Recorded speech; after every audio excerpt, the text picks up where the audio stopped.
Hello student, स्वागत है एक बार आपका फिर से एसएसटी पे। तो स्टूडेंट समझे करें क्लास 10th का वो भी बहुत ही अच्छा चैप्टर जो कि है इलेक्ट्रिक करंट। ठीक है, और इसको हम बहुत ही अच्छे तरीके से देख रहे हैं। हमने इसकी पिछले लगभग 4 पार्ट को बहुत ज़्यादा अच्छे से समझ लिया है, देख लिया है, और हम लगातार मोस्ट इंपॉर्टेंट चीज़ों को हम देखते चल रहे हैं।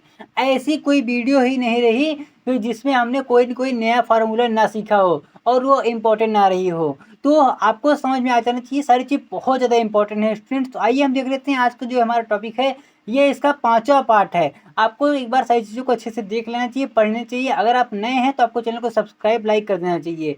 और आपको वीडियो देखने से क्या होगा, आपको सारी चीज़ें एक बार जो चीज़ें हैं वो आपको क्लियर हो जाएंगी और आपको समझ में भी अच्छे से आ जाने लगेगा। स्टूडेंट्स आपसे रिक्वेस्ट है, प्लीज़ आप लोग हमारे चैनल को सब्सक्राइब करने के साथ आप लोग अपने दोस्तों के साथ शेयर जरूर कीजिएगा, क्योंकि आपको पता होगा कि मैं कितनी मेहनत कर रहा हूँ आपके लिए। आपको सारी चीज़ें बिल्कुल डिजिटल बोर्ड पे मिल रही हैं, लेकिन स्टूडेंट इसके पीछे का जितना भी मेहनत है आपको उस बारे में थोड़ा भी नहीं पता। मेरे पास डिजिटल बोर्ड नहीं है, मैं फिर भी आपको वो प्रोवाइड करके दे रहा हूँ एडिटिंग के तरीके से, लेकिन उसके पीछे बहुत ही मेहनत लगती है। तो हमारा सपोर्ट कीजिए, वीडियो को लाइक सब्सक्राइब करके इतना आगे तक ले जाइए कि मैं एक डिजिटल बोर्ड तक आपको ले जा सकूँ स्टूडेंट, और आपको बहुत ज़्यादा अच्छे से पढ़ा भी सकूँ।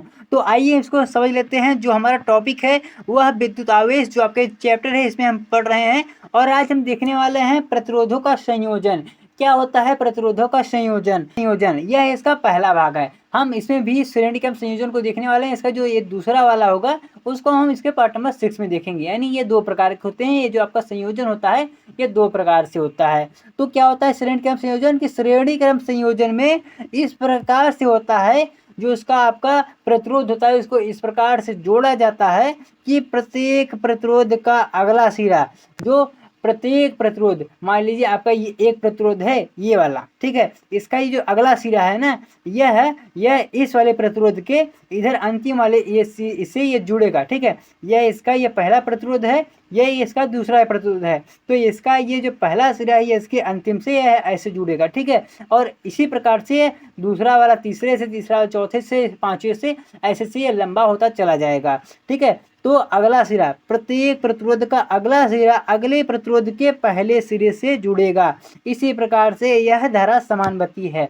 मैं आपको क्या बताना चाहता हूँ, आप मान लीजिए एक प्रकार की यह धारा है। ठीक है, यह मान लीजिए एक प्रकार की यह प्रतिरोध है। इसमें हम क्या कर रहे हैं, इसका ये जो अंतिम सिरा है, इसका ये जो अंतिम सिरा है, इस अंतिम सिरे में हम एक और प्रतिरोध ऐसे जोड़ देंगे, इसका पहला सिरा। अब हम क्या करेंगे, अब ये मान लीजिए आपका दूसरा है, तो अब इसी में हम तीसरा जोड़ देंगे ऐसे, फिर ऐसे चौथा, पांचवा। तो ये एक ऐसे सीधी रेखा में आपका एक प्रतिरोध तैयार हो जाएगा। इसमें क्या होगा, प्रतिरोध तैयार होने, क्योंकि ये एक सीधी रेखा में होगा तो उसमें जो आपकी धारा होगी वो समान रूप से बहेगी। ऐसा नहीं कि कहीं थोड़ी ज़्यादा होगी कहीं कम होगी, ऐसा कुछ भी नहीं होने वाला स्टूडेंट्स। ठीक है, आपको समझ में नहीं आ रहा होगा तो आप यहाँ पर देखिए ना, मैं आपके लिए बहुत ही अच्छे तरीके से समझाने की कोशिश करता हूँ, बस आप लोग समझिए। ताकि आपको एग्जाम में कैसे लिखना है, पढ़ना, ये मेरी जिम्मेदारी। आप लोग बस चैनल को सब्सक्राइब लाइक और इसे शेयर करने में लग जाइए। तो स्टूडेंट देखिए कुछ इस प्रकार से, ये देखिए यहाँ पर ये आपका पहला वाला आपके दूसरे वाले से यहाँ पे ज्वाइंटेड है। देखिए यहाँ पर ज्वाइंटेड है, फिर यहाँ पे ज्वाइंटेड है। हम लोग यहाँ पे क्या देखते हैं, ये आपका पहला यहाँ पर ये आपका विभवांतर हो जाता है, यहाँ से दूसरा, ये आपका तीसरा, ये आपका ये पहला प्रतिरोध है, दूसरा प्रतिरोध, तीसरा प्रतिरोध। ये आपका पहला प्रतिरोध दूसरे के पहले वाले सिरे से, तीसरे के फिर ऐसा लास्ट वाले सिरे से, यह एक प्रकार से अच्छे तरीके से जुड़ा हुआ है।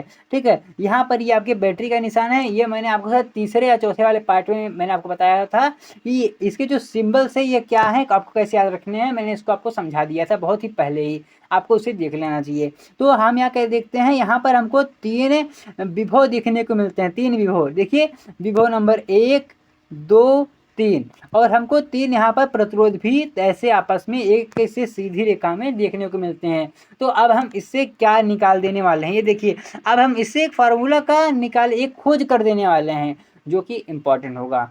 तो देखिए, माना 3 प्रतिरोध R1, R2, R3, मान लेते हैं 3 प्रतिरोध हैं, R1, R2, R3। ठीक है, यह परिपथ के अनुसार श्रेणी क्रम में, आपने देखा श्रेणी क्रम में मतलब ये ऐसे, ये ऐसे ऐसे ये जुड़ा हुआ था। ठीक इसी प्रकार से इसी में धारा ऐसे ऐसे ये बह रही थी, या ये जैसे भी थी, ठीक है, बह रही थी।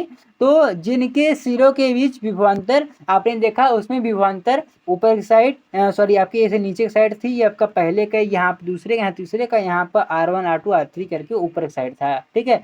तो ऐसे आपका था। फिर प्रतिरोधों में धारा प्रवाहित हो रही है, उसमें हम क्या कर रहे हैं, उसमें धारा को हम प्रवाहित कर रहे हैं। जब उसमें हम धारा को प्रवाहित कर रहे हैं तो क्या हो जाएगा, तो ओम के नियम से, किसके, ओम के नियम से हम क्या जानते हैं, V बराबर IR होता है। हमने एक फार्मूला पढ़ा था कि नहीं पढ़ा था, हमने एक फार्मूला पढ़ा था ना कि V बराबर IR होता है। तो हम वहाँ क्या एक निकालते हैं, हमको हाँ V1 मिला, हमको क्या मिला, वहाँ पर R1 भी हमने वहाँ देखा, उसमें एक धारा बह रही थी, धारा को हम I से दिखाते हैं, धारा को हम I से दिखाते हैं। तो हमको एक फार्मूला याद आता है कि ओम के नियम से V बराबर IR। तो ऐसे यहाँ बनाते हैं V equal to IR1, V2 equal to IR2, V3 equal to IR3। ये आपका बन जाएगा ना, बन जाएगा, बन जाएगा ना। तो अब हम क्या करते हैं, मान लिया प्रतिरोध जो आपका है, जो आपका ये परिपथ है, उसमें जो बैटरी लगी है, बैटरी का जो विभवांतर है वो अगर V है, बैटरी का जो, बोलो जुआ केसरी, तो जो यहाँ पर ये आपका ये विभवांतर है, तो ये जो विभवांतर है यह क्या है, V है। अगर V है तो यहाँ पर हम देखते हैं V1 V2 V3, ठीक है, हमको इस प्रकार से देखने को मिलता है। हम यहाँ क्या देखते हैं, V1 V2 और V3। अगर V बराबर V1 V2 V3 है तो फिर से हम क्या देखेंगे, V बराबर IR, ये आपका फार्मूला होता है। तो हम क्या करेंगे, V के स्थान पे, कहाँ, जहाँ पर हमने V1 V2 V3 रखा था वहाँ पर हम V रख देंगे।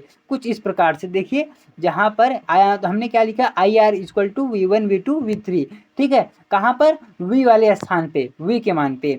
तो जब हम V के मान पे रख देंगे तो पहले V का मान आपने क्या देखा था, V1 equal to 1IR1, V2 equal to IR2, V3 equal to IR3। आपने ये फार्मूला ऊपर देखा, आप एक बार वीडियो को, अच्छा आप जाने दीजिए, मैं आपको दिखा देता हूँ। ये देखिए ना, V1, ये आपका V1 V2 V3 आपको कुछ इस प्रकार से मिला हुआ था ना। तो देखिए ठीक इसी प्रकार से हमने उसी मान को यहाँ पर रख दिया। आपको यहाँ पर V1 V2 V3 है तो हमने उसी का ऐसे यहाँ पर मान रख दिया। तो जब हम यहाँ पर मान रखते हैं तो हम क्या यहाँ देखते हैं, यहाँ पर ये आपका I है, I इसमें सब में कॉमन है कि नहीं है, इसमें भी I है, इसमें भी I है, इसमें भी I है। तो अगर हम I इससे बाहर निकाल लें और इन सब से ऐसे अलग कर लें, इससे अगर इसमें हम हटा दें, ऐसे हटा दें, तो यहाँ पर I से कट जाएगा, कट जाएगा ना। अरे यार इतनी मैथमेटिक्स तो आपको आनी चाहिए ना, आप यहाँ फिजिक्स पढ़ रहे हैं, इतनी तो आनी चाहिए। तो ये I, ये सब I से ये कट जाएगा क्योंकि इसमें कॉमन निकालेंगे। तो हमारा बचेगा कितना, R बचेगा। तो ये जो आपका R बच जाता है, R equal to R1 R2 R3, यही आपका क्या है, यही आपका श्रेणी क्रम का यह एक फार्मूला बन जाता है। इसी सारी चीज़ सॉल्व होने वाली है आगे। मुझे आशा है सारी चीज़ आपको अच्छे से समझ में आ रही होंगी। प्लीज़ आप लोग हमारा सपोर्ट कीजिए, वीडियो को लाइक सब्सक्राइब कीजिए और इसे शेयर करना ना भूलिएगा। स्टूडेंट्स आपको मिलेंगे हम इसके अगले वाले पार्ट में, जहां हम कुछ और भी इम्पोर्टेंट, अभी देखिए बहुत सारी चीज़ें हैं जिसको अभी आपको नहीं पता, जिसको आपको बताना है, जानना जरूरी है। तो आपको ऐसे हम लगातार सारी चीज़ों को पढ़ाते रहेंगे, आप प्लीज़ हमारा सपोर्ट कीजिए। तो आपको मिलेंगे हम इसके अगले भाग में, तब तक के लिए जय हिंद जय भारत।